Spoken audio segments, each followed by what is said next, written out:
Classification of human activities का second class अपने start करते हैं। लास्ट डे अपने types of economic activities start किए थे। अपने देखे थे इकोनॉमिक एक्टिविटीज तीन तरीके का होता है। Economic activities is of three types. क्या है?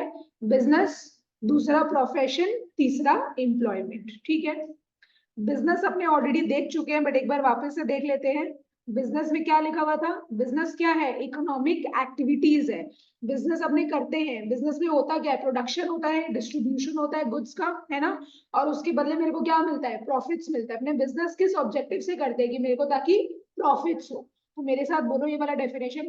Business includes all those economic activities which are concerned with production and exchange of goods and services with the object of earning profits। ठीक है, यहाँ पे देखो क्या बोल रहा है। Business is an economic activity. बोल रहा है बिजनेस एक इकोनॉमिक एक्टिविटी है। पर क्यों? तुम लोगों ये क्वेश्चन पूछ सकता है कि why is business N economic activity. तुम लोग लिखेगा because it is undertaken for earning money and producing wealth. तो अपने बिजनेस क्यों करते हैं? मनी अर्न करने के लिए। और फिर मेरे को क्या, अगर मेरे पास पैसा रहेगा तो हम अपना वेल्थ को क्रिएट कर पाएंगे, एसेट्स क्रिएट कर पाएंगे, राइट। हम उसे अलग, आज अगर समझो हम पैसा इकट्ठा करते रहे, अगर मेरे को 10 साल बाद मन किया कि मेरे को एक अच्छा सा घर लेना है या अच्छा सा गाड़ी लेना है, तो अगर मेरे पास पैसा नहीं रहेगा तो क्या हम ले पाएंगे? नहीं ले पाएंगे। इसीलिए the persons who are engaged in business are known as businessmen। तो जो लोग बिजनेस कर रहे हैं उन लोगों को अपने क्या बोलते हैं? बिजनेस मैन बोलते हैं। बिजनेस क्या करता है? बहुत तरीके का यूटिलिटीज क्रिएट करता है। तुम लोगों को पता है यूटिलिटीज वर्ड का मतलब क्या था? यूटिलिटीज वर्ड का मतलब यूजफुलनेस। बोले होंगे ये वर्ड, यूजफुलनेस, है ना। तो बिजनेस क्या करता है? यूटिलिटीज क्रिएट करता है by making goods and services more valuable and useful to consumers. वो क्या करता है? यूजफुलनेस क्रिएट करता है कंज्यूमर्स के बीच। क्या होता है? यूटिलिटी अलग अलग तरीके का यूटिलिटी है। अपने एक पढ़े थे फॉर्म यूटिलिटी, दूसरा देखे थे प्लेस यूटिलिटी, थर्ड अपने देखे थे टाइम यूटिलिटी। चलो एक बार वापस से रिवाइज कर लेते हैं ये तीनों यूटिलिटीज क्या है। When raw materials are converted into finished products, it creates form utility। तो form utility कब create होता है? जब raw materials मेरा क्या हो रहा है? finished goods में convert हो रहा है। तुम लोगों को पता है raw material क्या होता है, अपने को पता है finished goods क्या होता है। तो एक बार ये वाला definition वापस से बोलो। When raw materials are converted into finished products, it creates form utility। अब place utility क्या होता है? Place utility is created by transporting goods from the place of production to the place of consumption। place of production मतलब factory जहाँ पे goods बनता है। place of consumption मतलब ऐसा जगह जहाँ पे लोग आके सामान को खरीद रहे हैं। तो हम प्लेस यूटिलिटी कैसे क्रिएट हो रहा है? हम लोग गुड्स को ट्रांसफर कर रहे हैं from the place of production to the place of consumption. Goods are stored for future use which results in the creation of time utility। अब टाइम यूटिलिटी कैसे क्रिएट हो रहा है? बिकॉज आज हम लोग जो भी गुड्स बना दिए हैं उसको हम लोग क्या कर सकते हैं? लंबा पीरियड के लिए स्टोर करके रख सकते हैं ताकि बाद में जब उस प्रोडक्ट का डिमांड हो तो उसको हम लोग इजीली मीट कर सके। तो वही लिखा हुआ है, goods are stored for future use which results in the creation of time utility। तो तीन तरीके का यूटिलिटी एक बार अपने वापस से रिवाइज कर लिए। तो अपना ये वाला पार्ट हो गया बिजनेस। अब अपने इकोनॉमिक एक्टिविटीज का दूसरा टाइप देखेंगे विच इज प्रोफेशन।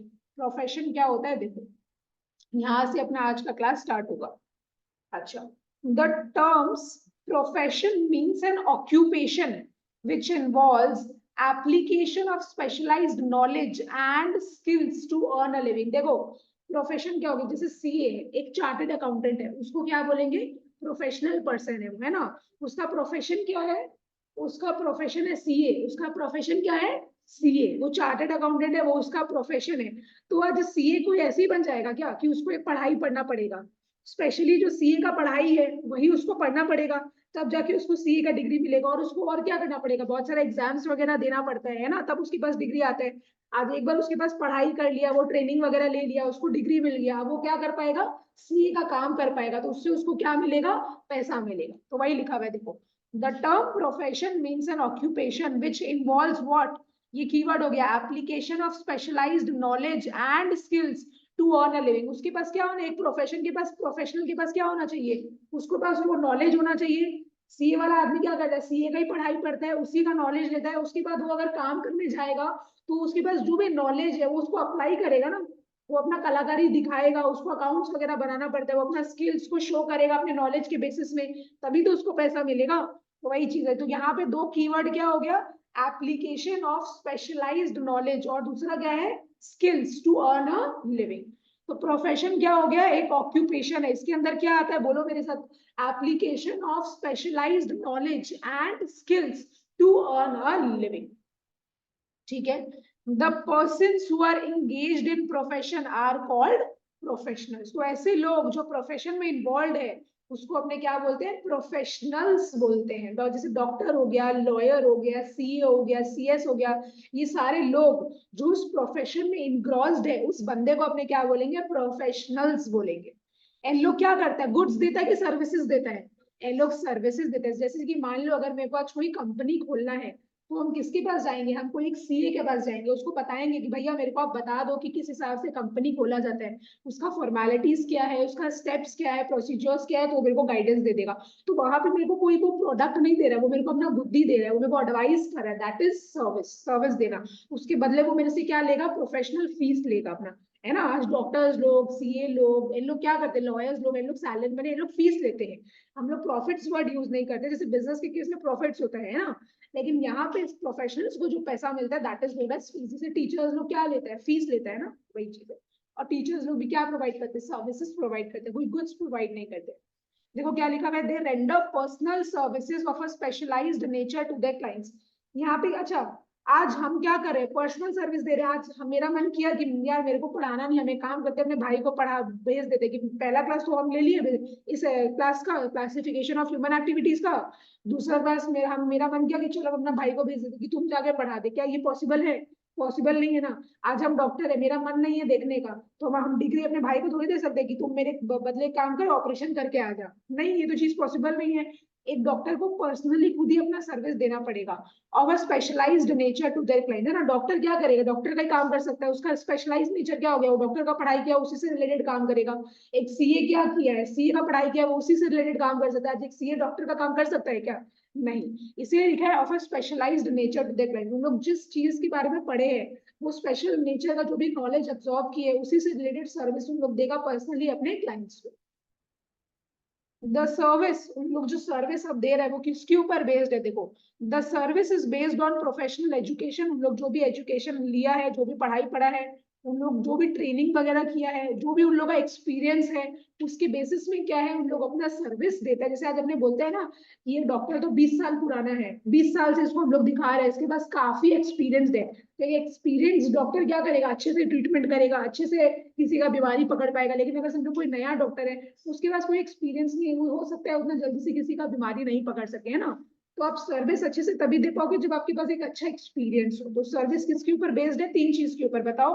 उसका प्रोफेशनल एजुकेशन, आज हम समझो सीए का पढ़ाई नहीं किए, तो क्या हम सीए का काम कर सकेंगे, क्या नहीं कर सकेंगे। मेरे को मेरा पढ़ाई नहीं पढ़ा हुआ है, मेरे पास कोई स्किल ही नहीं है, हम कुछ जानते ही नहीं उसके बारे में, तो हम कैसे सर्विस देंगे।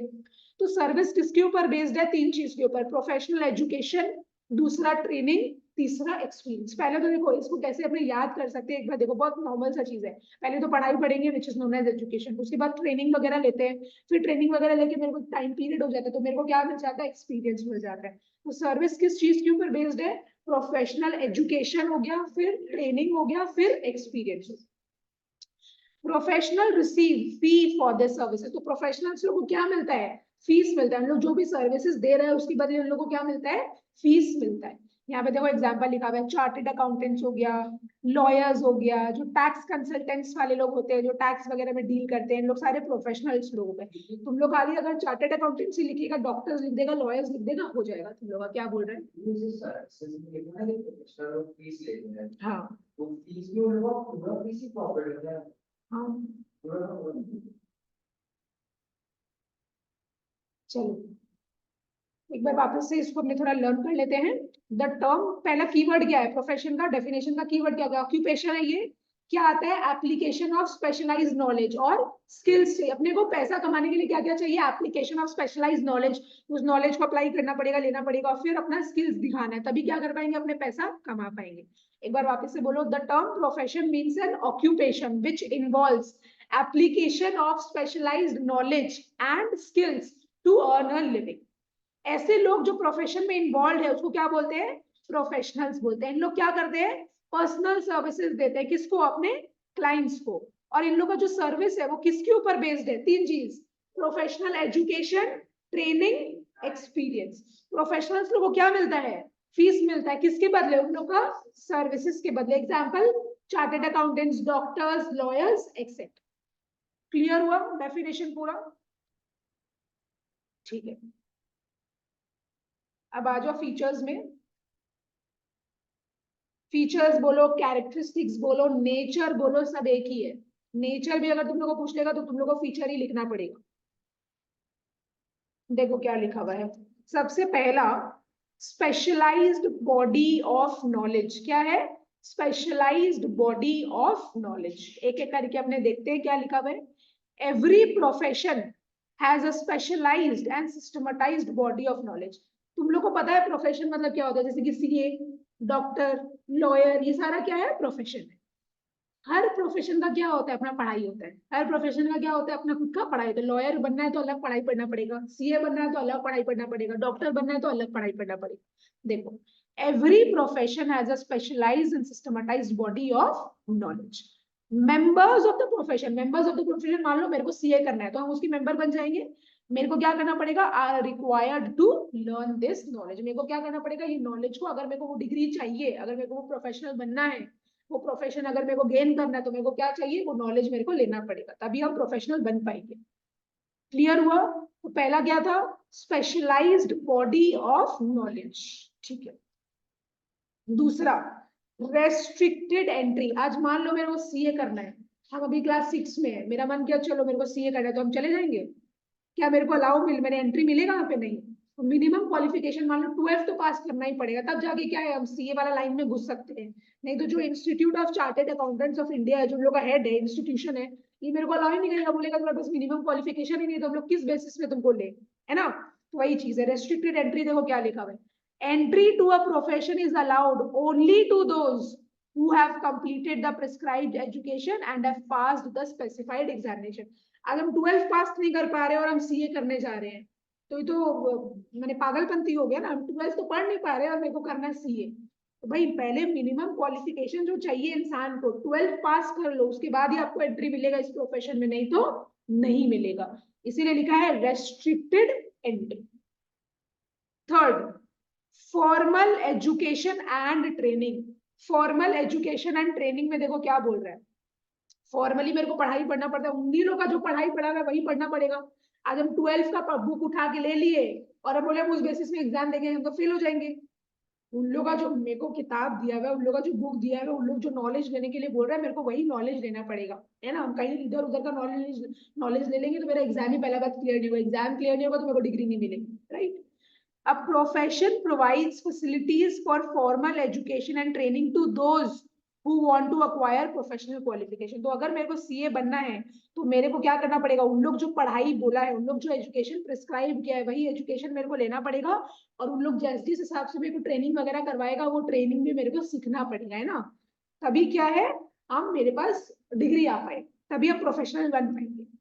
One must acquire the prescribed degree. Example, MBBS, CA, LLB. तो डॉक्टर, मैंने लॉयर के लिए एलएलबी करना पड़ता है और डॉक्टर के लिए एमबीबीएस करना पड़ता है, और सीए के लिए तो तुम लोगों को पता है सीए ही है। तो क्या लिखा हुआ है, one must acquire the prescribed degree by undergoing the prescribed training. जैसे अगर समझो अगर मेरे को सीए बनना है ना, अब सीए का ना 3 लेवल होता है, तो बीच में ना जब लेवल में आ जाते हैं ना, तो इंस्टीट्यूशंस क्या करते हैं, ट्रेनिंग देते हैं, 1-2 महीना का ट्रेनिंग देता है। वो सिखाता है कि भाई, अब वो दिखा देता है कि फ्यूचर में आपको क्या करना पड़ेगा, ताकि जब अपने काम करने जाए तो अपने लिए हर चीज नया सा नहीं है, स्ट्रेंज सा नहीं हो। तो वो लोग मेरे को पहले ट्रेनिंग देता है, सिखाता है कि किस हिसाब से एक्चुअली आपको काम करना है। अगर तुम लोग भी कोई भी ऑफिस में जाएगा ना, तुम लोग को क्या पता कि उस ऑफिस में क्या सिस्टम है क्या नहीं है, तो पहले तो सिखाया जाता है ना, पहले 6 महीना 1 साल सिखाया जाता है, दैट इज नॉट ट्रेनिंग।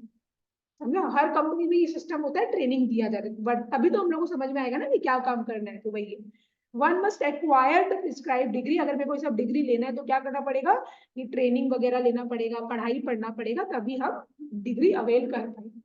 तो मेरा 3 पॉइंट क्या हुआ, पहला क्या था, हम लोग क्या पढ़ रहे हैं, फीचर्स पढ़ रहे हैं, किसका, प्रोफेशन का। पहला फीचर क्या था, स्पेशलाइज्ड बॉडी ऑफ नॉलेज। दूसरा क्या है, restricted entry. Third, formal education and training, वापस से बोलो, पहला क्या है? स्पेशलाइज्ड बॉडी ऑफ नॉलेज, दूसरा restricted entry, third formal education and training, fourth क्या लिखा हुआ है? Professional association. स्क्रीन में देखो, प्रोफेशनल एसोसिएशन लिखा हुआ है। अब इधर आओ एक बार, देखो देखो यहाँ पे भी प्रोफेशनल एसोसिएशन, तुम लोग को समझा देते क्या होता है। देखो प्रोफेशनल कौन हो गया? डॉक्टर। डॉक्टर को क्या बोलेंगे कि he is a professional person, उसका प्रोफेशन क्या हो गया? मेडिकल। अच्छा, प्रोफेशनल एसोसिएशन हो गया मेडिकल काउंसिल ऑफ इंडिया, जहां पे उसको जाके अपना नाम लिखवाना पड़ेगा, है ना, जहाँ पे क्या करना पड़ेगा? उसको अपना नाम लिखवाना पड़ेगा, जिसका उसको मेंबर बनना पड़ेगा। वही इंस्टीट्यूशन उसको ग्रांट करेगा कि भाई आप एग्जाम दे सकते हो कि नहीं दे सकते हो, आप इस मैंने इस प्रोफेशन में आप घुस सकते हो कि नहीं घुस सकते हो। जब हम सीए कर रहे थे तब मेरे को कहा, हम सीए में एग्जाम हो रहा है, हम बस चलते फिरते घुस गए, ऐसा होता है क्या? नहीं, मेरे को क्या करना पड़ेगा? 12th पास किए हम, उसके बाद हम गए पार्कस्ट्रीट की साइड में है institute of chartered accountants of India. क्या है? Institute of chartered accountants of India. आज जितने भी लोग सीए है सब है, सबका वहां पे रजिस्ट्रेशन हो रखा है, उन लोग के पास सबका नाम लिखा हुआ है, तो उन लोग का ईयर में कौन सी ईयर में पास किए क्या, उन लोगों के पास सारा डिटेल्स है। समझ में आया? तो मैं हम वो इंस्टीट्यूशन में गए, अपना रजिस्ट्रेशन करवाए, कुछ पैसा वैसा लगता है, मेरे केस में 15,000 रुपये लगा था उस समय, रजिस्ट्रेशन वगैरह करवाना पड़ता है वहाँ पे। तो क्या है, मेरे को वहां से अथॉरिटी मिल गया कि अब हम क्या कर सकते हैं, सीए का एग्जाम दे सकते हैं। समझ में आया? तो वो हो गया प्रोफेशनल एसोसिएशन, वो एक बॉडी हो गया एग्जाम के लिए। अगर हम वहाँ रजिस्ट्रेशन ही नहीं करवाएंगे तो हम एग्जाम नहीं दे पाएंगे, क्योंकि वही लोग एडमिट कार्ड देता है। समझा? तो वही इस बेसिस में क्या हम 12th पास सर्विस कर लेगा, लाखों करोड़ लोग सीए कर रहे हैं। जैसे देखो ये वाला अभी जो तुम लोग को बताया, अकाउंटिंग एक प्रोफेशन है, इसका प्रोफेशनल कौन हो गया? Chartered accountants. प्रोफेशनल एसोसिएशन क्या हो गया? Institute of chartered accountants of India, which is known as ICAI, institute of chartered accountants of India. समझ में आया? जैसे लॉयर, लॉयर कौन हो गया? प्रोफेशनल हो गया। प्रोफेशन क्या है इसका? लॉ। फिर professional association bar council of India, तो सारे लॉयर्स का रजिस्ट्रेशन कहाँ होगा? बार काउंसिल ऑफ इंडिया में। जैसे कंपनी सेक्रेटरी क्या है, जो कर रही है दीदी, जो तुम लोग को इंग्लिश पढ़ाती थी, तो कंपनी सेक्रेटरी एक प्रोफेशन है। प्रोफेशनल क्या हो गया? Company secretaries. इन लोग का एसोसिएशन क्या है? Institute of company secretaries of India, that is ICAI, ICSI. सारे सीएस जो कर रहे हैं, सारे लोग जो सीएस कर रहे हैं, उन लोगों को क्या करना पड़ेगा? वहां जाके अपना रजिस्ट्रेशन करवाना पड़ेगा। आज अगर समझो हम लोग का सारा एग्जाम्स वगैरह सब क्लियर हो गया सीएस का, तो मेरे को जो डिग्री मिलेगा वो कौन देगा? वो इंस्टीट्यूशन ऑफ चार्टर्ड अकाउंटेंट्स या फिर institute of company secretaries of India. ये सब जो प्रोफेशनल एसोसिएशंस होते हैं ना, ये जो इंस्टीट्यूशन होते हैं, इन लोग ही हम लोग को डिग्री वगैरह देते हैं, है ना। डिग्री हम लोग को और कोई नहीं देते, इन लोग ही देते हैं। जैसे कॉस्ट अकाउंटेंट्स एक प्रोफेशनल हो गए, कॉस्ट नहीं हर जगह जगह है, आईसीआई भवन बोलते हैं इसको, institute of chartered accountants, her city में है। तो ये सब चीजें समझ में आया? जैसे आदर्श भैया ये इंजीनियर है, ये प्रोफेशनल है, इंजीनियर है वो, उनका प्रोफेशन क्या हो गया? इंजीनियरिंग। उनको कहाँ जाके रजिस्ट्रेशन करवाना पड़ा होगा? द इंस्टीट्यूशंस ऑफ इंजीनियर्स, वहां जाके उनका रजिस्ट्रेशन उनको करवाना पड़ा होगा, वहीं से उनको उनका डिग्री मिला था। क्लियर हुआ? तो प्रोफेशनल एसोसिएशन क्या हो गया? इंस्टीट्यूशन। क्या हो गया?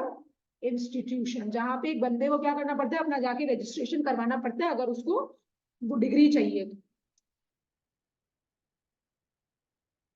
देखो एवरी प्रोफेशन, प्रोफेशन क्या हो गया? Medical, law, accounting, company secretary, cost accounting, engineering, ये सब प्रोफेशन है। हर प्रोफेशन का क्या होता है? अपना खुद का इंस्टीट्यूशन होता है, अपना खुद का एसोसिएशन होता है। A professional association is a statutory body and its membership is essential। तो एक लीगल बॉडी है, लॉ इसको बनाया है, लॉ इसको एक्सेप्ट किया है, तो एक स्टैट्यूटरी बॉडी है और इसका मेंबरशिप क्या है? जरूरी है। अगर मेरे को वो डिग्री चाहिए तो मेरे को वहां का जाके मेंबर बनना ही पड़ेगा। द एसोसिएशन, ये जो प्रोफेशनल एसोसिएशन है, ये क्या करता है? Regulates entry in the profession, यही जाके हम एंट्री ले सकते हैं इस प्रोफेशन में।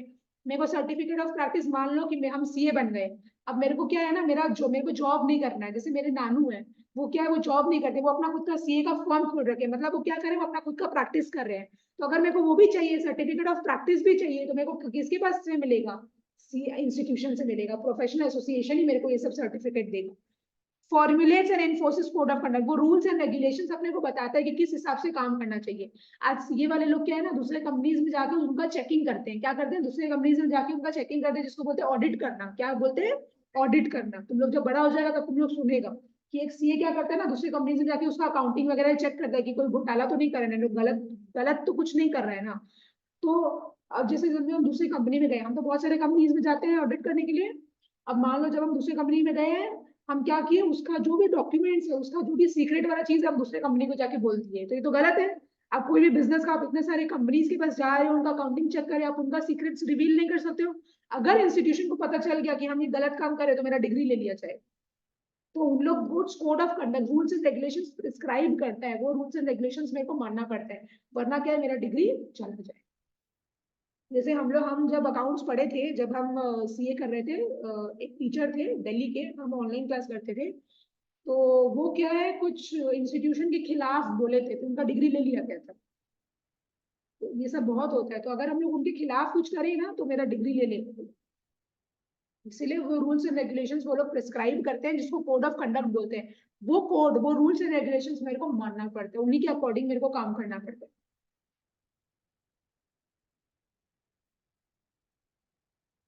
समझ में आया? तो अपने कितना पॉइंट्स पढ़े अभी? 4 पॉइंट्स पढ़े। क्या पढ़ रहे हैं अपने? फीचर्स किसका? प्रोफेशन का। पहला, स्पेशलाइज्ड बॉडी ऑफ नॉलेज। दूसरा, restricted entry. Third, formal education and training. Fourth, professional association. चलो, फिर है सर्विस मोटिव। सर्विस मोटिव में देखो क्या बोल रहे हैं, professionals are expected to emphasise services to the clients rather than economic gain. देखो आज टीचर्स भी पैसा कमा रहे हैं फीस के थ्रू, डॉक्टर्स भी फीस के थ्रू कमा रहे हैं, लेकिन इन लोगों का मेन ऑब्जेक्टिव क्या होना चाहिए? सर्विस देना कि पैसा कमाना?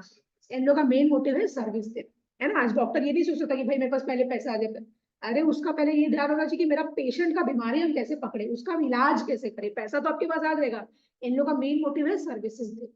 समझ में? जैसे बिजनेस का मेन मोटिव क्या है? प्रॉफिट कमाना, ठीक है, लेकिन अच्छा क्वालिटी का गुड्स दो, रीजनेबल रेट्स में दो, ताकि लोग भी सेटिस्फाइड रहे।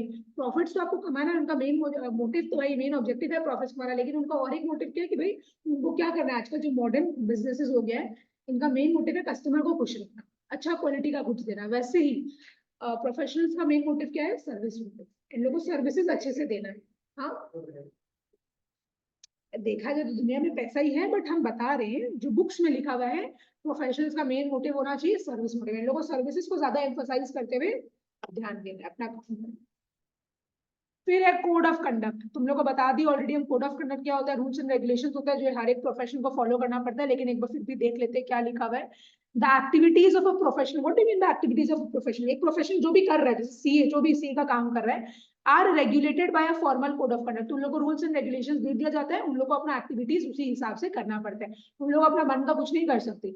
द कोड, ये जो रूल्स एंड रेगुलेशंस है कौन बनाता है? हम लोग खुद से बना लेते हैं कि प्रोफेशनल एसोसिएशन बनाता है? Professional association. The code is prescribed by the professional association of which he is a member. तो जिस प्रोफेशनल एसोसिएशन के मेंबर है वही लोग ये रूल्स एंड रेगुलेशंस बताता है, वो रूल्स एंड रेगुलेशंस मेरे को मानना पड़ेगा। लास्ट का 2 पॉइंट क्या था? प्रोफेशनल्स का मेन मोटिव क्या है? सर्विस मोटिव, और दूसरा कोड ऑफ कंडक्ट। क्लियर हुआ? एक बार अपने अपने कितना फीचर्स देखे? 6 फीचर्स देखे। बताओ तो क्या था पहला वाला? Specialised body of knowledge. दूसरा, रेस्ट्रिक्टेड एंट्री। फिर फॉर्मल ट्रेनिंग एंड एजुकेशन। फिर फोर्थ क्या था अपना? Professional association. फिर फिफ्थ अपने क्या देखे? Service motive. उसके बाद code of conduct. Very good. तो अपना बिजनेस हो गया, प्रोफेशन हो गया। अब अपने देखेंगे इकोनॉमिक एक्टिविटी का 3 टाइप्स था, बिजनेस, प्रोफेशन, एम्प्लॉयमेंट। तो बिजनेस हो गया, प्रोफेशन हो गया, अब अपने एम्प्लॉयमेंट देखेंगे कि एम्प्लॉयमेंट क्या होता है। देखो,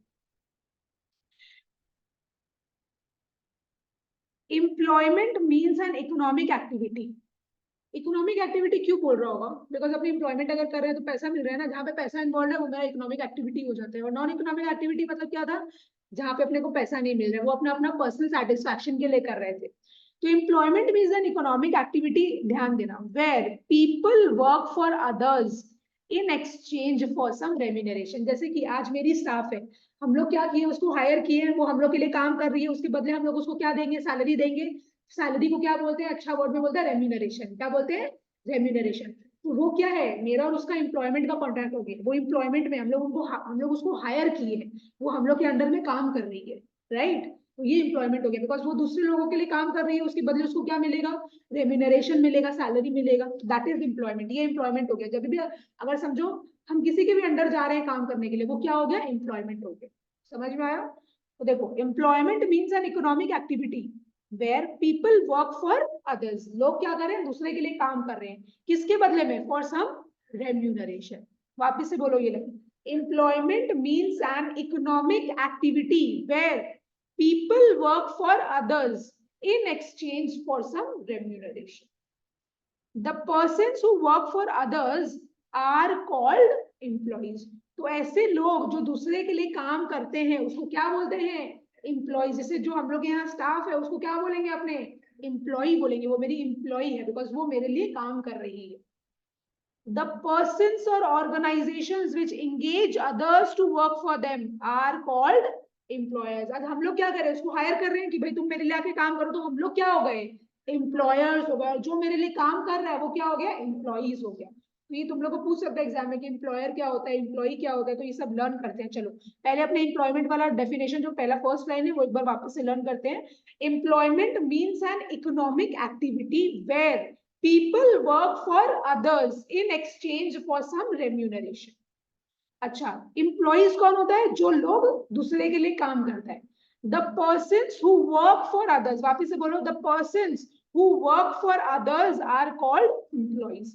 और एम्प्लॉयर्स क्या होता है, द पर्सन या फिर organisation which engage others to work for them are called employers. जैसे एडीएनसी क्या है, एक ऑर्गेनाइजेशन है, एक फर्म है। एक पर्सन क्या हो गया, जैसे देखो आज जो नॉर्मल जो तुम लोग देखते हैं, ये चिप्स वगैरह का दुकान होता है, उन लोग भी स्टाफ रखते हैं ना। तो मान लो एक चिप्स का दुकान वाला है, वो एक ही ओनर है, उस स्टोर को वो ओन कर रहा है, वो एक पर्सन हो गया, वो किसी स्टाफ को हायर कर रहा है। तो यहाँ पे क्या हो गया, वो पर्सन हो गया जो कि अपने स्टाफ को हायर कर रहा है। तो वो जो बंदा है जिसका दुकान है वो क्या हो गया, एम्प्लॉयर हो गया। और जिसके यहाँ वो स्टाफ है वो कौन हो गई, उसकी एम्प्लॉय हो गई।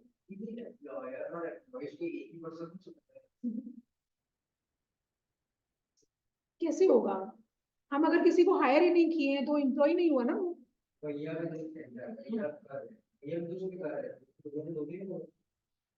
एम्प्लॉय मतलब होता है कि अगर आपने किसी को हायर किए है, समझ में आया, तब वो एम्प्लॉय होते हैं। एक ही बंदा एम्प्लॉयर एम्प्लॉय कैसे होगा। The remuneration by an employer to his employees is known as wages या फिर सैलरी। अच्छा, हम लोग उसको क्या देते हैं, जो हम लोग की स्टाफ है हम लोग उसको पैसा देते हैं क्योंकि वो हम लोग के लिए काम कर रही है, तो उसको सैलरी दे रहे हैं, वही चीज है। तो रेम्यूनरेशन कौन किसको देता है, एम्प्लॉयर एम्प्लॉय को देता है कि एम्प्लॉय एम्प्लॉयर को देता है, एम्प्लॉयर देता है एम्प्लॉय, वही। The remuneration by an employer to his employees is known as wages या फिर सैलरी। अच्छा, एम्प्लॉय जो है वो अपने हिसाब से काम करेगा कि हम जो उसको बोलेंगे वैसा काम करेगा, एम्प्लॉयर जो बोलेगा वही वो काम करना पड़ेगा। The employee performs the work assigned to him by his employer as per the terms and conditions of employment. अच्छा, मेरा समझो हम शर्ट बना रहे थे, हम एम्प्लॉयर है यहाँ के, हम लोगों को हायर कर रहे हैं कि भाई तुम लोग क्या है मेरे लिए काम, जब हम स्टाफ को हायर करते हैं ना, आज बॉस थोड़ी ना बैठ जाता है काम करने के लिए, तो स्टाफ को रखते हैं। तो मान लो हम एक कटिंग मास्टर को रखे, अलग अलग मास्टर है, कटिंग मास्टर है, एक डाइंग मास्टर है, एक प्रिंटिंग मास्टर है, अलग अलग लोग अलग अलग काम करते हैं। आज हम एक कटिंग मास्टर को रखे, वो कपड़ा काटता है, तो हम कटिंग मास्टर को क्या बोल के रखे कि वो कपड़ा काटेगा, वो और कुछ काम नहीं करेगा। क्या अभी मान लो दूसरे दिन जो बटन लगाता है वो नहीं है, क्या हम उसको वो काम दे सकते हैं, क्या उसके ऊपर वो ऑब्लिगेशन डाल सकते हैं, नहीं। मेरा टर्म्स एंड कंडीशंस क्या था कि वो कट करेगा कपड़ा को बस। तो टर्म्स एंड कंडीशंस के हिसाब से जो उसका एम्प्लॉयर उसको बोलता है वो उसको करना पड़ेगा। अगर आज हम उसको बोले कि नहीं तुमको तो बटन वाला काम भी करना पड़ेगा क्योंकि बटन वाला मास्टर में आएगा, तब हम गलत है यहाँ पे। हम टर्म्स एंड कंडीशंस के हिसाब से नहीं जा रहे, हम उसके ऊपर जा रहे हैं, दैट इज अलाउड। और वो गलती एम्प्लॉयर का होगा वहाँ पे। तो एम्प्लॉय को क्या करना पड़ता है, जो एम्प्लॉयर बोलता है वही करना पड़ता है, लेकिन टर्म्स एंड कंडीशंस के according. There is an oral और written agreement between the employer and the employee. तो ओरल अग्रीमेंट भी हो सकता है कि भाई हाँ ठीक है, हम आपके यहाँ इतना से इतना काम करेंगे, आप मेरे को इतना सैलरी दे दीजिएगा। जैसे कि आज हम लोग की स्टाफ है, उसके संग हम लोग का कोई रिटन कॉन्ट्रैक्ट थोड़ी ना है, ओरल कॉन्ट्रैक्ट है। हम लोग उसको बोल देंगे तुमको सुबह 11 बजे आना है, रात को तुमको 8:30 बजे तक रहना है, और हम लोग तुमको इतना सैलरी देंगे। तो ये कौन सा कॉन्ट्रैक्ट हो गया? Oral contract. अगर समझो हम लोग के बीच में एक रिटन कॉन्ट्रैक्ट होता तो उसको क्या बोला, हम लोग कोई लिख के हम लोग उसको पेपर में उसका भी साइन ले लेते, हम लोग अपना भी साइन कर लेते, वो कौन सा कॉन्ट्रैक्ट हो जाता है? Written contract. तो एम्प्लॉयर और एम्प्लॉय के बीच में ओरल कॉन्ट्रैक्ट भी हो सकता है और रिटन कॉन्ट्रैक्ट भी हो सकता है, दोनों ही वैलिड है। The employee acts under the guidance and control of his employer. तो एम्प्लॉयर जैसे जैसे उसको बोलेगा उसके हिसाब से एम्प्लॉय को काम करना पड़ेगा, वैसे ही एक्शन लेना पड़ेगा। यहाँ तक मार्क करो।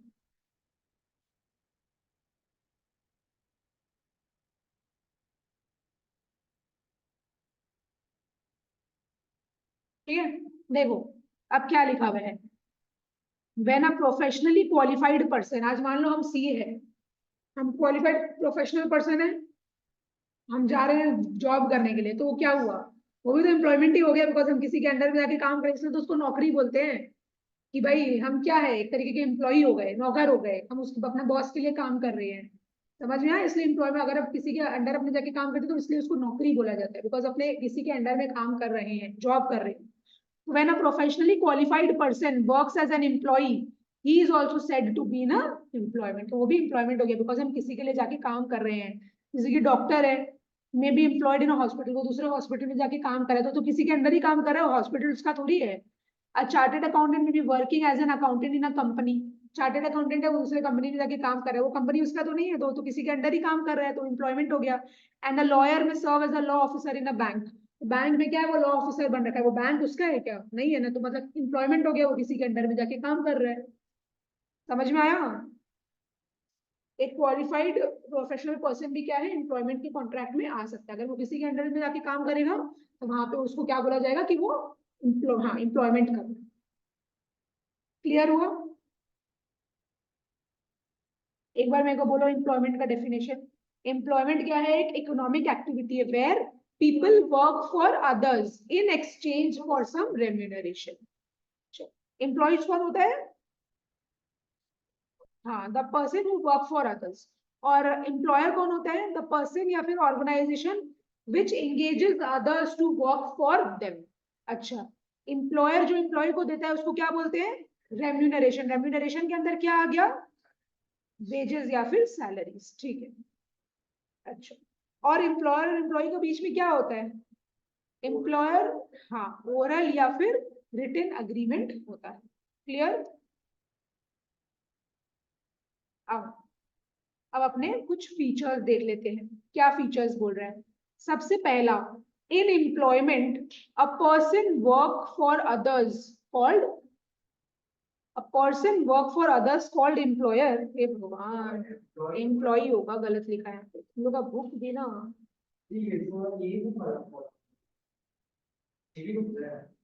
इन employment a person work for others called, लेकिन यहाँ पे ऐसे भी हम लोग अज्यूम कर सकते हैं कि बोल रहा है पर्सन वर्क फॉर अदर्स, तो जिसके लिए काम कर रहा है वो तो मेरा एम्प्लॉयर ही हो गया ना। हो सकता है इस पर्सपेक्टिव से बोल रहा है, कुछ भी लिखेगा तो ठीक है। एक काम करो बाबा, तुम लोग की बुक में वो लिखा था वही रहने दो, वरना तुम लोग का स्कूल का टीचर का कुछ भरोसा नहीं है। A person work for others, तो जिसके लिए काम कर रहा है उस बंदे को क्या बोलते हैं? अपने एम्प्लॉयर। दूसरा, an employee provides personal services. Employee क्या करता है? अपना खुद का सर्विस दे रहा है ना, वही है an employee provides personal service. आज जैसे हम लोग अपने स्टाफ को रखे हैं, आज वो आ गई, दो कल आ गई, परसों आ गई, वो चौथा दिन अपना भाई को भेज देगी क्या? क्या वो अलाउड है? क्या वो कर सकती है? ऐसा नहीं, उसको खुद ही आना पड़ेगा। तो वही एम्प्लॉय क्या करता है? अपना खुद का पर्सनल सर्विस देता है। Third, there is a service agreement. Agreement बोलो या कॉन्ट्रैक्ट बोलो, बात एक ही होता है। There is a service agreement और contract between the employee and the employer. तो एम्प्लॉयर एम्प्लॉय के बीच में क्या होता है? अग्रीमेंट होता है, कॉन्ट्रैक्ट होता है। It contains the terms and conditions of employment. तो उस कॉन्ट्रैक्ट में क्या होता है? टर्म्स एंड कंडीशंस होता है कि भाई हम इतना बजे आएंगे, इतना बजे जाएंगे, मेरे को इतना सैलरी मिलना चाहिए, हम इतना छुट्टी ले सकते हैं, मेरे को यूनिफॉर्म पहन के आना है कि नहीं आना है, इतना मेरा खाना का ब्रेक होगा, ये वो करके पूरा टर्म्स एंड कंडीशंस लिखा हुआ रहता है। Fourth, the employee has to obey the order of the employer. Employer जैसे जैसे बोलेगा उसको वो करना पड़ेगा। वो एक तो मेरे यहाँ काम करने आई है, ऊपर से मेरे को ये नहीं बोल सकती भाई ये लोग कितना काम देता है, ये करता है वो करता है, नहीं, वो काम करने आई है मेरे अंडर, उसको हम लोग पैसा दे रहे हैं, हम लोग जो बोलेंगे जो काम बोलेंगे उसको करना पड़ेगा। ये नहीं कि हम लोग उसको काम बोल रहे हैं वो नहीं कर रही, वो इग्नोर करी, no, she can not do that. No capital investment is made by the employee. आज वो हमारे यहाँ काम करने आ रही है, क्या उसको कुछ भी करना पड़ रहा है? तो उसको हम लोग जहाँ बैठाते हैं क्या उसको अपना बैठने का जगह भी बनाना पड़ रहा है क्या? उसके पीछे कुछ खर्चा करना पड़ रहा है? नहीं, सब कौन करेगा? एम्प्लॉयर करेगा। आज अगर अपने ऑफिस में जाते हैं काम करने के लिए, क्या कंप्यूटर, लैपटॉप, वो जो चेयर होता है, बेंच होता है, ये सब क्या मेरे को लगाना पड़ता है क्या? नहीं, वो लोग ही प्रोवाइड करते हैं। तो एम्प्लॉय की तरफ से कोई भी इन्वेस्टमेंट नहीं होता है, सब कौन करता है? एम्प्लॉयर करता है। एम्प्लॉय को क्या मिलता है? द एम्प्लॉय गेट्स वेजेस या फिर सैलरीज, किसके बदले? उसका सर्विस के। वो जो भी हम लोग अपना सर्विस दे रही है उसके बदले हम लोग क्या देंगे उसको? वेजेस या फिर सैलरीज देंगे। ठीक है, ये सारा फीचर्स था, किसका था? एम्प्लॉयमेंट का। चलो ठीक है, अब कुछ एग्जाम्पल्स यहाँ पे दिया हुआ है, कुछ एग्जाम्पल्स दिया हुआ है एम्प्लॉयमेंट का, वो भी देख लेते हैं क्या है। पहला, एम्प्लॉयमेंट मतलब सिंपली वही, अगर कोई किसी के अंडर में जाके काम कर रहा है वो एम्प्लॉयमेंट होगा। A teacher teaching in a school और कॉलेज, एक टीचर क्या कर रही है? स्कूल या कॉलेज में जाके पढ़ा रही है, तो किसी के अंडर काम कर रही है ना, वो स्कूल के अंडर में काम कर रही है, उसको वहां से सैलरी मिल रहा है, तो वो एम्प्लॉयमेंट हो गया। दूसरा, an engineer employed in municipal corporation of Delhi, एक इंजीनियर है वो क्या कर रहा है? म्यूनिसिपल दिल्ली का म्यूनिसिपल कॉर्पोरेशन में जाके काम कर रहा है, तो म्यूनिसिपल कॉर्पोरेशन उसका है क्या? नहीं, तो किसी के अंडर ही काम कर रहा है, तो ये क्या हो गया? एम्प्लॉयमेंट हो गया। तीसरा, an accountant working in the accounts department of a company, एक अकाउंटेंट क्या कर रहा है? कोई कंपनी के अकाउंट्स डिपार्टमेंट में काम कर रहा है, तो वो कंपनी उसका तो है नहीं, वो तो किसी के अंडर में जाके काम कर रहा है, तो वो क्या हो गया? एम्प्लॉयमेंट हो गया। फिर क्या लिखा हुआ है? A person working as the plant manager of a factory, तो एक पर्सन क्या कर रहा है? एक फैक्ट्री का मैनेजर बन रखा है, वहां पे जाके क्या कर रहा है? सब चीजों को संभाल रहा है, सुपरवाइज कर रहा है, देखभाल कर रहा है, वो तो किसी के अंडर ही काम कर रहा है ना, तो ये भी एम्प्लॉयमेंट हो गया। और नर्स और डॉक्टर वर्किंग इन हॉस्पिटल, एक नर्स या फिर डॉक्टर क्या है? हॉस्पिटल में काम करे, तो हॉस्पिटल उसका तो नहीं है, किसी के अंडर में काम कर रहे हैं, तो ये भी क्या हो गया? मेरा एम्प्लॉयमेंट हो गया। ठीक है, चलो ठीक है, फाइन। अब ये चैप्टर का जो लास्ट टॉपिक है, distinction between business, profession and employment, तीनों का क्या पढ़ेंगे अपने? डिफरेंस पढ़ेंगे कि बिजनेस, प्रोफेशन और एम्प्लॉयमेंट का डिफरेंस क्या है। आओ देखें, सबसे पहला, मोड ऑफ इस्टेब्लिशमेंट क्या है? मोड ऑफ इस्टेब्लिशमेंट क्या लिखा हुआ है? A business enterprise is established when an entrepreneur takes a decision to carry on some business activity। entrepreneur कौन होता है? बिजनेसमैन, ठीक है ना। एक बिजनेस एंटरप्राइज कब स्टैब्लिश होगा? आज मान लो एडीएनसी कब स्टैब्लिश होगा? जब भैया डिसाइड किए कि मेरे को कोचिंग सेंटर खोलना है अपना। अगर भैया डिसाइड नहीं करते तो क्या ये कोचिंग सेंटर खुल पाता? नहीं, इसीलिए लिखा है अब बिजनेस एंटरप्राइज इज स्टैब्लिश। एक बिजनेस एंटरप्राइज, एक बिजनेस फर्म कब बनता है? वो स्टैब्लिश कब होता है? जब एंटरप्रेन्योर डिसीजन लेता है कि मेरे को कोई बिजनेस एक्टिविटी करना है। In a profession, on the other hand, the membership or enrollment of a recognized professional association or institution is essential। तो प्रोफेशन के केस में क्या करना पड़ेगा? मेंबर को प्रोफेशनल एसोसिएशन का मेंबरशिप लेना पड़ेगा। अगर आज हम मेंबरशिप ही नहीं ले पाएंगे, अगर मेंबरशिप हम नहीं लिए तो क्या हम एग्जाम्स वगैरह दे पाएंगे? क्या मेरे को डिग्री मिलेगा? नहीं, मेरे को कुछ नहीं मिलेगा। तो मेरे को पहला क्या करना पड़ेगा? वहां जाके मेंबरशिप लेना पड़ेगा।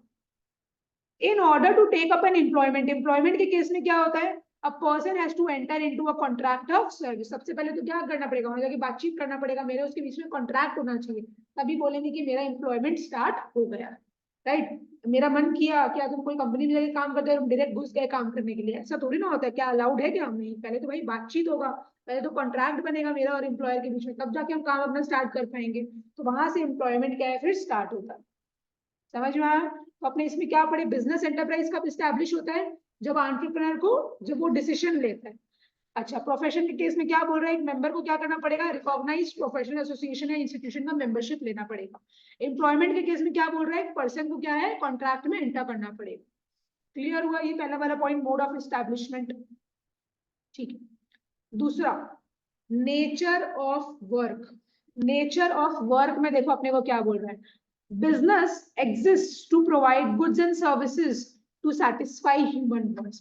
एक बिजनेस एग्जिस्ट क्यों करता है? मजा के लिए, गुड्स एंड सर्विस प्रोवाइड करने के लिए। किसको? अपने कस्टमर्स को, ताकि उन कस्टमर्स का क्या हो सके? वांट्स सेटिस्फाई हो सके। इसलिए बिजनेस एग्जिस्ट करता है ताकि वो गुड्स एंड सर्विसेज दे सके, ताकि लोगों का क्या स्टैंडर्ड ऑफ लिविंग भी इंप्रूव होगा और लोगों का अपना खुद का जो वांट्स होता है वो भी पूरा होगा। On the other hand, a professional renders personalized service of a specialized nature to his client. So doctor क्या करता है, वो खुद ही सर्विस देगा, है ना।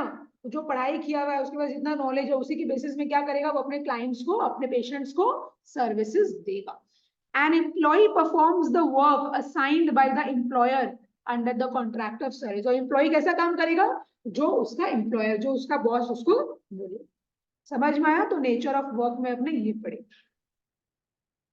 क्लियर हुआ? Third, qualifications. अभी तक आपने कितना पॉइंट पढ़े हैं? 2 पॉइंट। पहला क्या था, मोड ऑफ इस्टेब्लिशमेंट, दूसरा नेचर ऑफ वर्क, फिर क्या है क्वालिफिकेशंस। क्वालिफिकेशंस में देखो क्या बोल रहे हैं, no formal education is compulsory, बहुत इंपॉर्टेंट है, no formal education is compulsory in order to carry on a business. Business करने के लिए कोई भी पढ़ाई वढ़ाई पढ़ने का जरूरत नहीं। अगर बुद्धि है तो क्लास 10 का बच्चा भी क्या कर सकता है, आराम से बिजनेस कर सकता है। बिना पढ़ा लोग बिजनेस करता है कि नहीं करता, बस बुद्धि होना चाहिए बिजनेस के लिए। तो कोई भी फॉर्मल पढ़ाई पढ़ने का जरूरत नहीं है बिजनेस के लिए, लेकिन प्रोफेशन के लिए क्या करना पड़ेगा, पढ़ाई तो पढ़ना ही पड़ेगा, तभी जाके डिग्री मिलेगा, नहीं तो नहीं मिलेगा। But for a profession specialised knowledge and training are essential. लेकिन प्रोफेशन के लिए अपने को क्या चाहिए, नॉलेज भी चाहिए और अपने पास ट्रेनिंग एक्सपीरियंस ये सब होना चाहिए। Minimum educational qualifications are prescribed for every profession. तो भाई अपना प्रोफेशन के लिए क्या बोला है कि मिनिमम 12 तो मेरे को पढ़ना ही पड़ेगा, तब जाके मेरे को यहाँ पे एंट्री मिलेगा, नहीं तो फिर रेस्ट्रिक्टेड एंट्री वाला कॉन्सेप्ट आ गया। इन केस ऑफ एम्प्लॉयमेंट, एम्प्लॉयमेंट के केस में क्या है, the qualification required depends upon the nature of job. आज जैसे मान लो हम सीए के कंपनी में गए हैं, तो वहां तो मेरे को क्या चाहिए, सीए का डिग्री मेरे पास होना चाहिए। लेकिन मान लो आज हम, मेरे पास कोई डिग्री विग्री नहीं है, हम ऐसी नॉर्मल कंपनी में 20-30 हजार वाला जॉब करना चाहते हैं, तो मेरे को वहां पे क्या कोई डिग्री का जरूरत है क्या, नहीं। वहां तो हम जॉब होता है ना, बीकॉम करके भी लोग जॉब वगैरह में घुस जाते हैं। तो उसके ऊपर डिपेंड करेगा, मेरा कंपनी के ऊपर डिपेंड करेगा, मेरा जॉब के ऊपर डिपेंड करेगा कि मेरा कैसा क्वालिफिकेशन चाहिए। अगर नॉर्मल कोई ऐसी जॉब है तब तो मेरे को वहां पे कोई डिग्री नहीं चाहिए, लेकिन कोई अच्छा कंपनी है उन लोगों को क्या है, कोई डिग्री वाला आदमी चाहिए, तब मेरे पास डिग्री होना चाहिए। वो जॉब के ऊपर डिपेंड करता है कि कैसा क्वालिफिकेशन चाहिए। क्लियर हुआ? क्वालिफिकेशंस 3 पॉइंट बोलो, मोड ऑफ एस्टैब्लिशमेंट, दूसरा क्या है नेचर ऑफ वर्क, थर्ड क्या है क्वालिफिकेशंस। इन्वेस्टमेंट में आओ। देखो मेन ऑब्जेक्टिव पता है अपने को, बिजनेस का मेन ऑब्जेक्टिव क्या होता है, प्रॉफिट अर्न करना, प्रोफेशनल का प्रोफेशनल फीस कमाना है, एम्प्लॉयमेंट के केस में वेजेस सैलरी मिलेगा। तो ये तो बहुत इजी है, अपने ऑलरेडी पढ़ चुके, 10 बार एक ही चीज को नहीं पढ़ेंगे। और हर प्रोफेशनल को क्या है, कोड ऑफ कंडक्ट दे दिया जाता है, वो उन लोग को फॉलो करना पड़ता है, वो स्ट्रिक्ट रूल्स एंड रेगुलेशंस रहता है, रिगोरियस रहता है, तो वही सब लिखा है rigorous, strict rules and regulations. मैंने आज वो लोग अगर कड़ा नहीं होगा, अगर हम लोग उनको नहीं बोले कि भाई हम लोग आपका डिग्री नहीं लेंगे, ठीक है, तो क्या कोई मेरा बात सुनेगा? अगर आज हम उनको धमकी दे दी कि भाई अगर उल्टा पुल्टा काम हो तो आपका डिग्री भी जा सकता है, तब क्या है, लोग उस रूल्स एंड रेगुलेशंस को मानेगा, है ना, इज्जत से मानेगा। तो वही चीज। अब अपना क्या है इन्वेस्टमेंट। देखो इन्वेस्टमेंट में क्या बोल रहे हैं, every business requires capital depending upon the nature and scale of operation. Her business वाले को क्या चाहिए, पैसा चाहिए। किसके ऊपर डिपेंड करेगा, upon the nature and scale of operation. Scale क्या हो गया, एक होता है लार्ज स्केल, एक होता है स्मॉल स्केल। क्या होता है, एक होता है लार्ज स्केल में काम करना और एक होता है स्मॉल स्केल में काम करना। लार्ज स्केल क्या हो गया, मान लो जी एक एडीएनसी है, ये एक ही एडीएनसी है बस और कहीं नहीं है, ये क्या हो गया स्मॉल स्केल। लार्ज स्केल क्या हो, मान लो कैलकाटा में 10 एडीएनसी खुल गया है, तो मेरे को क्या करना पड़ेगा, हर जगह ये बेंचेस लगाना पड़ेगा, हर जगह एसी लगाना पड़ेगा, हर जगह लैपटॉप चाहिए टीचर्स को, हर जगह ये प्रोजेक्टर स्क्रीन लगाना पड़ेगा, हर जगह ये लेक्चर टेबल बनवाना पड़ेगा। तो इन्वेस्टमेंट क्या हो जाता है लार्ज स्केल के केस में, ज्यादा हो जाता है, और स्मॉल स्केल के केस में इन्वेस्टमेंट कम रहते हैं। तो एवरी बिजनेस रिक्वायर्स कैपिटल, हर बिजनेस को कैपिटल चाहिए, लेकिन वो उसके स्केल ऑफ ऑपरेशंस के ऊपर डिपेंड करता है।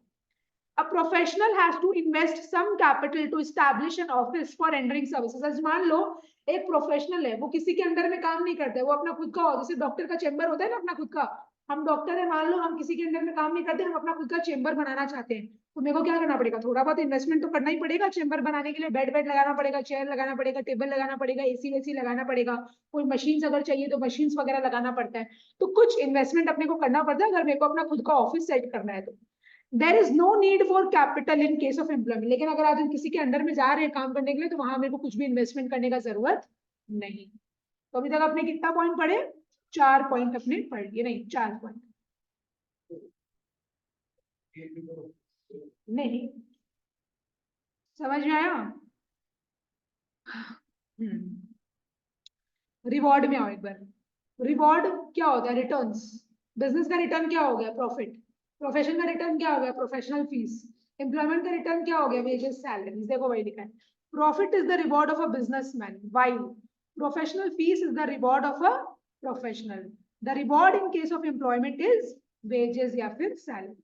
Wages salary and fees are more regular and fixed than profits. देखो आज हम लोग टीचर्स लोग क्या लेते हैं? फीस लेते हैं। डॉक्टर लोग क्या लेते हैं? फीस लेते हैं। आज तुम डॉक्टर के दिखाने गया, 700 रुपए लिया, 10 दिन बाद दिखाने जाएगा तो 700 रुपए ही लेगा, ये नहीं बोलेगा कि मेरा फीस बढ़ गया। नहीं, आज हम लोग तुम लोग से समझो, मान लो 500 रुपीज ले रहे हैं, मान लो पर सब्जेक्ट, तो अगले महीने भी क्या करेंगे? 500 रुपीज ही लेंगे। तो वेजेस सैलरी फीस क्या होता है? सब फिक्स्ड होता है। एक समय के बाद बढ़ता है लेकिन वो टाइम लगता है, ये नहीं कि दूसरा महीना ही बढ़ गया। लेकिन प्रॉफिट्स क्या है? वेरिएबल है। आज मान लो 1 लाख का प्रॉफिट हुआ, हो सकता है दूसरे महीना मेरे को प्रॉफिट ही ना हो, तीसरे महीना हो सकता है 10 लाख का प्रॉफिट हो गया। तो प्रॉफिट्स क्या है? बहुत ज्यादा वेरिएबल है, वो फ्लक्चुएट करता है, वो फिक्स्ड नहीं होता। वो मेरे सेल्स के ऊपर डिपेंड करेगा कि कितना सेल्स हो रहा है मेरे बिजनेस में। समझ में आया? अच्छा, ट्रांसफर ऑफ इंटरेस्ट। देखो क्या लिखा है, it is possible to transfer ownership interest in business. Business आज मेरे नाम पे था, अब हम अपना बेटा के नाम पे करना चाहते हैं तो मेरा बेटा के नाम पे बिजनेस हो जाएगा। लेकिन प्रोफेशन और एम्प्लॉयमेंट कैसा हो सकता है? आज मेरे पास डिग्री था, हम अपना बेटा को डिग्री देते हैं, ऐसा थोड़ी ना है कि एम्प्लॉयमेंट हम जाके काम कर रहे थे, आज हम अपना बेटा को भेज देंगे कि काम करो, अब हम रिटायरमेंट ले रहे हैं, तुम वहां जाके काम कर लो, ऐसा तो अलाउड नहीं है।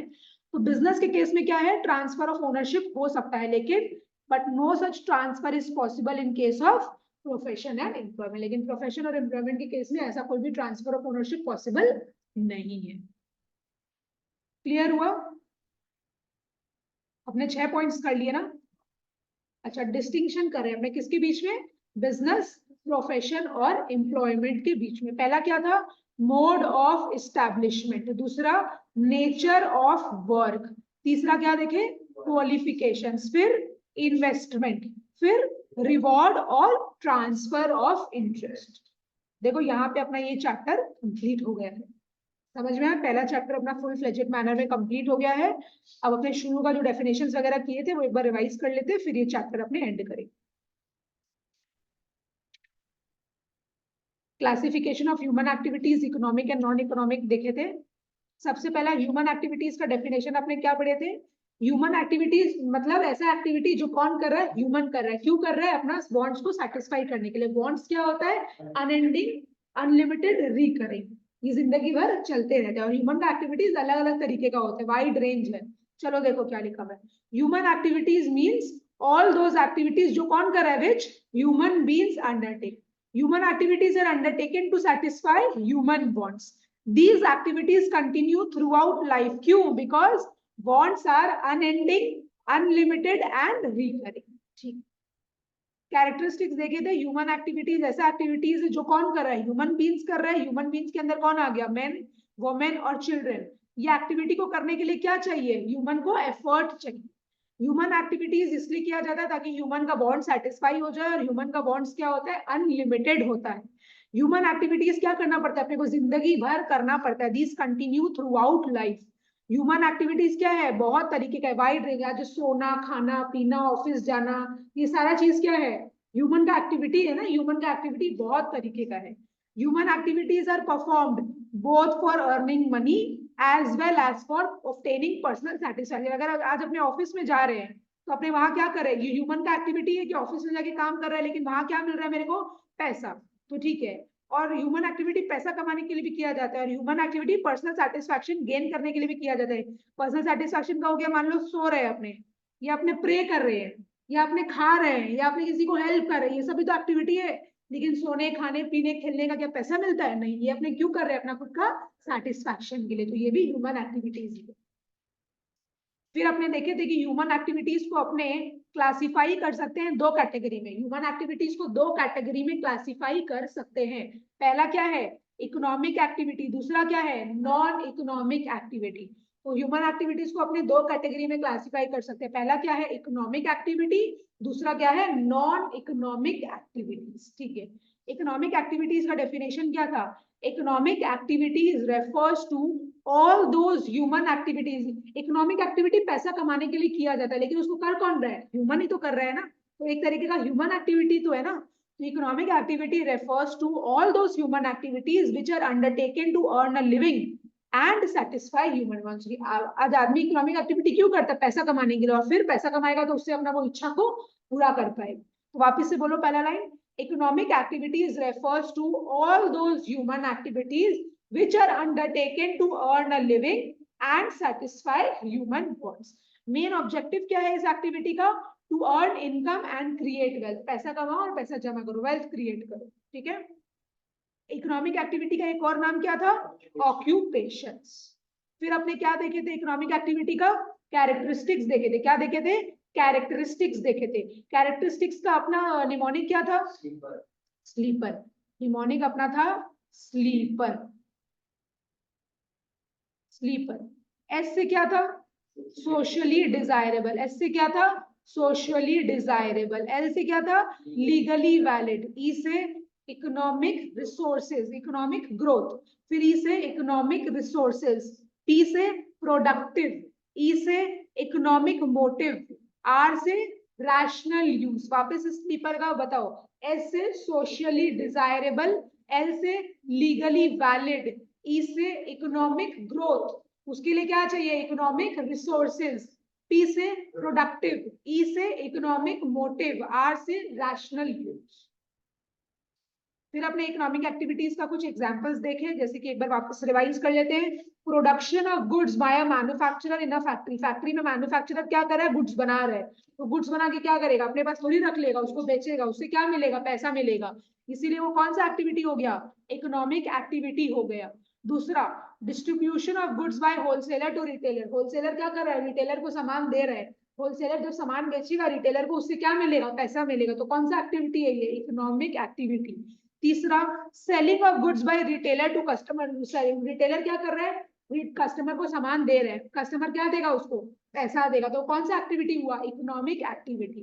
फिर transportation of goods and passengers bye railways, roadways, airline, ships. अपने आज फ्लाइट पकड़ के कहीं जाते हैं या फिर अपने कुछ कोरियर करवाते हैं, उसके बदले अपन उनको क्या देते हैं, पैसा देते, तो वो उनको पैसा मिल रहा है, तो कौन सा एक्टिविटी हुआ, इकोनॉमिक एक्टिविटी हुई। Storage of goods by a warehouse keeper. अपने वेयर हाउस में क्या करते हैं, सामान स्टोर करके रखते हैं, वो जो एक बंदा रहता है वहां पे सामान का ध्यान रखता है, उसके बदले अपने उसको क्या दे रहे हैं, पैसा दे रहे हैं, तो कौन सा एक्टिविटी हो गया, इकोनॉमिक एक्टिविटी हो गया। समझ में आया इकोनॉमिक एक्टिविटी का डेफिनेशन और एग्जांपल्स। फिर अपने देखे थे non economic activity. Non economic activity का डेफिनेशन अपने को लर्न करना जरूरी है। ऐसा एक्टिविटी जो अपने पैसा कमाने के लिए नहीं कर रहे हैं, अपना खुद का पर्सनल सेटिस्फैक्शन के लिए कर रहे हैं। तो activities which are undertaken to satisfy, चार वर्ड था। चार वर्ड क्या था, social, religious, cultural and sentimental requirements are called non-economic activities। वापस से चार वर्ड पहले बोलो, social, religious, cultural and sentimental requirements। तो activities which are undertaken to satisfy, शुरू का लाइन बोलो, activities which are undertaken to satisfy social, religious, cultural and sentimental requirements are called non-economic activities। Object क्या है इस activity का, not to earn monetary gain और reward. पैसा कमाना मेरा इस ऑब्जेक्ट एक्टिविटी का ऑब्जेक्टिव नहीं है। People engage in non economic activities for reasons of love, sympathy, religion, patriotism. लोगों को क्या प्यार होता है या देशभक्ति या कोई भी चीज है, उसके लिए क्या है, नॉन इकोनॉमिक एक्टिविटीज को परफॉर्म किया जाता है। जैसे कि एग्जांपल क्या है, a mother looks after her children. एक माँ क्या करेगी, अपने बच्चे का ध्यान रखती है। क्या माँ पैसा मांगेगी क्या बच्चों से, नहीं, वो क्यों कर रही है, बिकॉज उसको प्यार है उसके बच्चे से। ये कौन सा एक्टिविटी हो गया, नॉन इकोनॉमिक एक्टिविटी हो गया। ठीक है ना। अच्छा, फिर आपने क्या पढ़े थे कि सेम एक्टिविटी इकोनॉमिक भी हो सकता है, नॉन इकोनॉमिक भी हो सकता है। एक एक्टिविटी इकोनॉमिक भी हो सकता है और नॉन इकोनॉमिक भी हो सकता है। इसका एग्जाम्पल देखो, आपने क्या पढ़े हैं, इसका एग्जाम्पल देखो। For example, a nurse attending a patient in a hospital. एक नर्स क्या कर रही है, एक पेशेंट को अटेंड कर रही है, कहाँ पे, हॉस्पिटल में। वो क्या है, इकोनॉमिक एक्टिविटी है। क्यों, as the nurse works for a salary, because वहां पे उसको क्या मिलेगा, सैलरी मिलेगा। तो कौन सा एक्टिविटी हो गया, इकोनॉमिक एक्टिविटी हो गया, बिकॉज वहां पे पैसा इन्वॉल्व है। But When the same nurse attends to her sick mother in home, लेकिन वही नर्स अपनी बीमार मम्मी को अपने घर में देख रही है, तो क्या है, non economic activity, because the object is not to earn money, because वहां से उसको पैसा नहीं मिल रहा है, इसलिए बोल रहा है the activity of the same person में be economic at one time and non economic at another time और प्लेस। क्लियर हुआ?